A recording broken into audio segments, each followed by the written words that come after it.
శ్రీమాత్రే నమ. ద్రాం దత్తాత్రేయ నమ. శ్రీ గురుభ్యో నమ.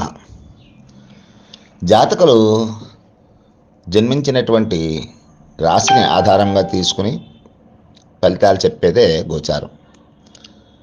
జన్మరాశి తెలియని వాళ్ళకి పేరుని బట్టి నామ నక్షత్రాన్ని తీసుకుని దాన్ని బట్టి ఫలితాలని చెప్పవచ్చు. గ్రహబలం ఎంత బాగున్నప్పటికీ కూడా గోచారం అనుకూలం లేకపోతే మానవులు శుభ ఫలితాలు పొందడం కష్టమవుతూ ఉంటుంది.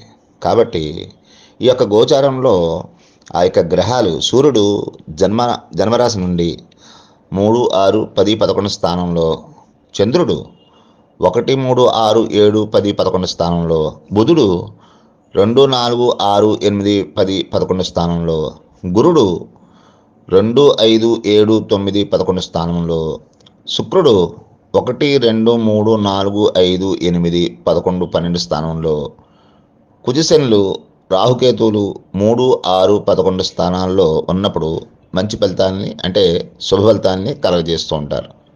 శ్రీమాత్రే నమః.